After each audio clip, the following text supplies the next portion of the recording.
Picture चालू करो बे। आइए देखने मजा आएगा। यादव बोल रहे हैं आपने हर जगह गांधी, नेहरू और राजीव जी को घुसा दिया, जिसकी वजह से अब इनको उसे गलती को सुधारना पड़ रहा है, इसीलिए बड़ी बड़ी मूर्तियां नए महापुरुषों की बना रहे हैं। बोलिए सुरेंद्र भाई। अभी बता है भाई, अभी बता है, अभी किया ना, अभी बता है। दो चीजें हैं मानक भाई। पहली बात, हमारा प्रेरणा स्तर को लेकर के कोई विरोध नहीं, लेकिन जो दूसरी बात है जो अभी सिद्धार्थ जी ने कही, तो कि भाई इन्होंने बलिदान दिया, तो ना अटल बिहारी वाजपेयी का कोई बलिदान है देश के लिए, ना दीनदयाल उपाध्याय का कोई बलिदान है देश के लिए, ना श्यामा प्रसाद मुखर्जी का कोई बलिदान है देश के लिए। और इन तीनों ने तो बल्कि दूसरे ही काम किए। श्यामा प्रसाद मुखर्जी ने तो फजलुल हक के साथ सरकार बनाई थी और पूरे जनसंघ ने पूरे नॉर्थ वेस्टर्न प्रोविंस में, बंगाल में, तमाम जगहों पे सरकारें बनाई थी और आजादी के मतवालों को डंडे डंडे मारा था। नंबर एक। अरे बाप रे, ये तो धोती खोल रहा है। नंबर दो, आज की डेट में हमारा कोई विरोध नहीं है, इनके अपने महापुरुष हैं, बनाते रहे, अपनी जगह पर है। लेकिन जब ये बात करते हैं 450 नाम की, तो इनको याद रखना चाहिए कि इनके पुरखों ने नहीं देश की आजादी कराई थी, इनके पुरखों ने अंग्रेजों की दलाली की थी और पेंशन खाई थी। जिसने आजादी कराई थी वो नाम रखेंगे और आगे भी दिल खोल के रखेंगे। ये बड़ी अच्छी बात कही आप। भाई आपके पास महापुरुष है ही नहीं तो आप करोगे क्या? आज की डेट में मैं तो एक मांग करता हूं, ये कहते हैं कि दीनदयाल जी के नाम की हत्या हुई थी, बिल्कुल हुई थी भाई। आज की डेट में नीचे भी सरकार इनकी, ऊपर भी सरकार इनकी, नगर निगम भी इनका, क्यों नहीं जांच कराते हैं? अटल बिहारी वाजपेयी से लेकर के सारी भाजपा हमारे ऊपर आरोप लगाती थी कि आप सीबीआई जांच नहीं करा रहे हो, फलानी जांच नहीं करा रहे हो। अब करा करके कर दो ना। अटल बिहारी वाजपेयी और दीनदयाल को अगल बगल खड़े इससे ज्यादा भाई आप दिल से बोलते हैं, तगड़ा बोलते हैं, तगड़ा बोलते हैं आप। सुनिए, हाँ, मैं ये पूछना चाह रहा हूँ, आपने कहा अपने महापुरुष ये इनके पास है नहीं, मतलब आप ये कह रहे हैं दीनदयाल उपाध्याय, श्यामा प्रसाद मुखर्जी महापुरुष नहीं थे, अटल बिहारी वाजपेयी भी महापुरुष नहीं थे? अरे कहना क्या चाहते हो? अटल बिहारी वाजपेयी जी प्रधानमंत्री थे, नेता थे, इनकी प्रेरणा बनानी चाहिए, बिल्कुल अच्छी बात है। हाँ। श्यामा प्रसाद मुखर्जी और दीनदयाल जी से हमारा वैचारिक मतभेद है, उन्होंने कोई बलिदान देश के लिए नहीं दिया। जिम्मेवारी से कहता हूं, इन तीनों लोगों ने कोई बलिदान देश के नहीं। बस मुझे यही सुनना था, कम से कम वाजपेयी जी को महापुरुष मानते हैं ना, बस मुझे यही सुनना था। और सुनिए आपको बात बताता हूं। हाँ। जी, और दूसरी बात मैं आपको बताता हूं, आज की बात करते हैं ये लोग। हाँ। अब मैं तो जिम्मेवारी से कहता हूं कि श्यामा प्रसाद मुखर्जी की हत्या या दीनदयाल उपाध्याय की हत्या की जांच कराते क्यों नहीं? आरोप है मेरा, अपने लोग इनके यूपी में क्या चल रहा है सुरेंद्र भाई? इसलिए नहीं कराते। यूपी में क्या चल रहा है? और सुनिए, एक लाइन और कह लेने दीजिए। जो शख्स श्यामा प्रसाद मुखर्जी का प्रेरणा पार्क बना रहा है, वो शख्स सुभाष चंद्र बोस के नारे लगा रहा है, गायन कर रहा है। उसी सुभाष चंद्र बोस ने श्यामा प्रसाद मुखर्जी के जीते रहते उनको कलकत्ता नहीं घुसने दिया था। Emotional damn it. ये क्या बात करेंगे? वैचारिक रूप से द्वंद्व वाले लोग हैं। बनाए पार्क बनाए, अच्छी बात है, इनके महापुरुष। अच्छा, ये ब्राह्मणों की मीटिंग क्यों हो रही है सुरेंद्र भाई? बीजेपी के ब्राह्मण विधायक क्यों मिल रहे हैं? क्या चल रहा है बीजेपी में, यूपी में? वो कहते हैं ना सर कि उसका घर छोड़ के तो किधर जाऊंगा और मैं कदा छोड़ दूंगा तो भी मर जाऊंगा। सख्त मुश्किल में हूं, क्या करूं या खुदा, एक तरफ उसका घर, एक तरफ मैं कदा। भारतीय जनता पार्टी धर्म और राजनीति की जाति करने में फंसती चली जा रही। एक तरफ प्रधानमंत्री जी कहते हैं कि मैं तो पिछड़ी जाति से हूं, मुझे नीच कहा गया। दूसरी तरफ भारतीय जनता पार्टी के नेता कहते हैं जाति तो कुछ होती नहीं। हाँ। अरे धर्म ही सब कुछ होता है। ये लोग सीधी सी बात करते हैं। पहले ठाकुरों की मीटिंग कराई या ब्राह्मणों की मीटिंग कराए, कुछ दिनों में और किसी कायस्थों की या भूमिहारों की भी मीटिंग कराएंगे। लेकिन आज की डेट में ये मुख्य मुद्दों की बात नहीं कराएंगे, आपको देंगे क्या नाम। और जब इनके पास कुछ नहीं होगा तब MIM को साथ में ले आएंगे, कहेंगे MIM वाले कि भाई ऐसा है कि इसका है उसका है। जो मुद्दा विवाद का मुद्दा नहीं है, प्रेरणा स्थल पर कोई बड़ी बात नहीं हो रही है। MIM यानी अपनी B टीम से उन्होंने एक विवाद खड़ा करके आप जैसे शख्स को भी इस डिबेट के लिए मजबूर कर दिया। कमाल करते हैं आप, कुछ भी बोलो ये नहीं सुनने वाला, क्योंकि इस पर कोई बात नहीं कमाल करते हैं। बताइए इस पर डिबेट क्यों नहीं होनी चाहिए सुरेंद्र भाई?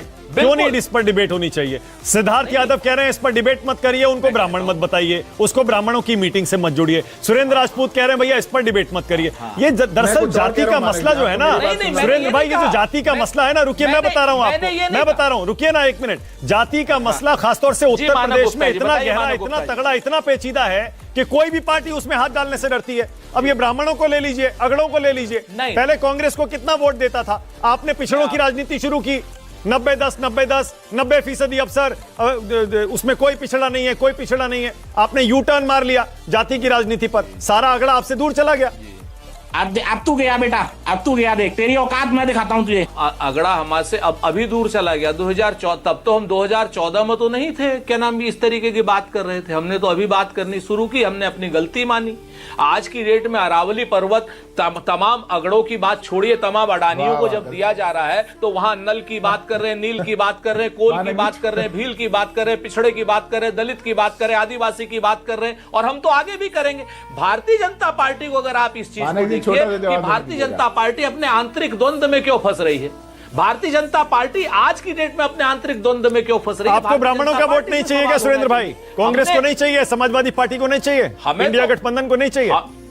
नहीं, फिर से हमें तो ब्राह्मणों का वोट जानिए, हमें ब्राह्मण ठाकुर सारे भारतीयों का वोट चाहिए, हिंदू मुसलमान सिख ईसाई, हर्षवर्धन त्रिपाठी का भी चाहिए हमको, देवेंद्र यादव का भी चाहिए। हर्ष भाई ने आज अच्छी बात, अच्छा ठीक है, सुनिए एक सेकंड सुरेंद्र भाई, नहीं आप बहुत चतुर हैं। You are right bro. Yadav को एक बात याद दिलाना चाहता हूं, सिद्धार्थ भाई आप तो पढ़े लिखे आदमी यार, व्हाट्सएप से मत पढ़ के आया करो। नॉर्थ वेस्टर्न प्रोविंस में किसने सरकार बनाई थी? चलो बंगाल की आप बात कर रहे हो, तो एक बार जरा सा पढ़ लिया करो। आपका इतिहास दागी इतिहास, आपके महापुरुषों पर कोई भी गर्व की बात नहीं है। और मैं आपको बता दूं, हमारे महापुरुषों पर गर्व है हमें, और आपको अपने महापुरुषों पर शर्म है। अगर आपको शर्म नहीं होती तो दीनदयाल की हर्षवर्धन त्रिपाठी, हर्षवर्धन त्रिपाठी, हर्ष जी बोलिए क्या कह रहे हैं? घर पे करने कराते हो कि अटल जी का नाम आ जाए? हर्ष जी बोलिए क्या कह रहे हैं? तुम्हें शर्म है? कुछ शर्म आया है पे होनी चाहिए कि 2027 के लिए क्या बीजेपी का अपना घर मजबूत रहेगा या नहीं रहेगा, या वहां भितरघात होगा, एक दूसरे को पटकनी हराने की कोशिश की जाएगी। ठीक है आशुतोष, लगे हाथों थोड़ा सा आपका असेसमेंट मैं चाह रहा हूं। अभी तो हालांकि बहुत टाइम है चुनाव में, आपको लग रहा है लोकसभा चुनाव 2024 का यूपी का नतीजा देखते हुए बीजेपी के लिए बहुत मुश्किल है उत्तर प्रदेश की राह 27 में? मैं आपसे एक सवाल पूछ लेता हूं। 2023 में जब भारतीय जनता पार्टी ने मध्य प्रदेश, राजस्थान और छत्तीसगढ़ जीता था, और उसके बाद जब अयोध्या मंदिर का इनॉग्रेशन हुआ था, तब किसने सोचा था उत्तर प्रदेश के अंदर भारतीय जनता पार्टी की सीटें 33 हो जाएंगी, गोरख और अयोध्या में भारतीय जनता पार्टी हार जाएगी, वाराणसी में प्रधानमंत्री जी का अपना क्षेत्र था, वहां पे उनकी जीत का मार्जिन कम हो जाएगा। तो राजनीति के अंदर एक हफ्ते के अंदर, 2 हफ्ते के अंदर क्या हो जाएगा कुछ पता नहीं। लेकिन आज की तारीख में अगर ये अंदरूनी लड़ाई अगर इनकी शांत हो जाएगी तो भारतीय जनता पार्टी लड़ाई में मजबूती के साथ रहेगी। ठीक है, आपने इतना छोटा पहले कभी नहीं हुआ होगा। आज ये क्रिसमस मना रहे हैं क्या आशुतोष? मेरी क्रिसमस? नहीं, मुझे तो डर लगता है कहीं क्रिसमस बनाओ और कहीं से आके लोग मेरे घर को तोड़ फोड़ दे तो फिर मैं क्या करूंगा। एक तरफ प्रधानमंत्री जी जाके चर्च में हिस्सा ले रहे हैं और दूसरी तरफ आप देखिए किस तरीके से तोड़फोड़ चल रही है। क्या इस तरीके से भारत की छवि अंतर्राष्ट्रीय स्तर सुधरेगी? क्या ऐसे भारत विश्व गुरु बनेगा? और अभी तक मैंने नहीं देखा किसी भारतीय जनता पार्टी के वरिष्ठ नेता ने इसकी भर्त्सना की हो। नहीं, आपने ये जो पहना है ना, लाल जो पहना है, इसलिए मैंने पूछा आपसे कि आज थोड़ा क्रिसमस का माहौल लग रहा है। देखो अपने जीवन में तो रोज क्रिसमस है भाई, रोज दिवाली है, रोज ईद है। अच्छा ठीक है, अब ये किसी को बुरा लग रहा हो तो बात अलग है। ठीक है, बहुत बढ़िया। कौन है ये लोग, कहां से आते हैं ये? देखिए, मैं बड़े गर्व से इस बात कह सकता हूं, अभी कुछ महीने पहले मैं न्यू जर्सी में था, दिवाली का मौका था, और इतनी बड़ी संख्या में वहां हिंदू इकट्ठा थे, और इतना बड़ा भंडारा वहां चल रहा था, और हम सब लोगों को गर्व हो सकता है, इस पर होना भी चाहिए। वहां पूजा पाठ हो रही थी, लोग अपने भारतीय परिधान में वहां घूम रहे थे, और किसी ने आके उनको डिस्टर्ब करने की कोशिश नहीं की, और बहुत बड़े एरिया में ये चल रहा था, न्यू जर्सी में, मैं आपको बता रहा हूं। इसी तरीके के कार्यक्रम दूसरे उनके शहरों में भी मैंने देखा। तो भाई अगर हिंदुस्तान में अगर कोई, मैं बिल्कुल आज जो बात आज हर्षवर्धन जी ने कही, मैं उनकी बात से पूरी तरीके से सहमत हूं। ये तरीका ठीक नहीं है। और एक बात और बता दूं, अभी मानिक जी अगर आप थोड़ा सा इसको चेक कराइएगा, उत्तर प्रदेश के अंदर जहां पे क्रिसमस के दिन स्कूल्स बंद रहते थे, स्कूल खोले गए हैं क्या? मैं अभी गूगल कर रहा था तो मैंने एक जी न्यूज देखी है जिसमें यह जानकारी मिल रही है Christmas holiday cancelled in UP schools in 2025. Why December 25 will be a school day? ये तो लेटेस्ट न्यूज है।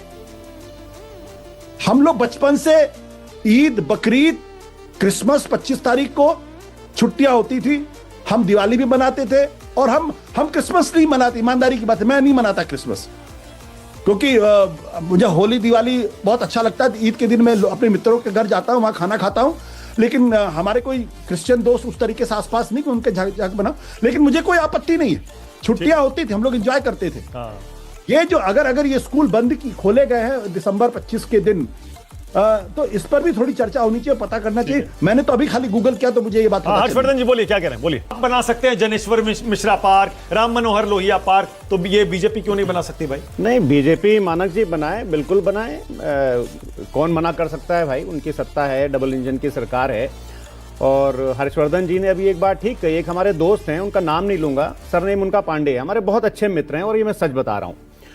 तो वो किसी और भारतीय जनता पार्टी के बड़े पदाधिकारी हैं यूपी के, हमारी बड़ी अच्छी दोस्ती है। तो वो किसी से कह रहे थे अपने सीनियर लीडर से कि औरों पे करम अपनों पे सितम है, जाने वफा ये जुल्म ना कर।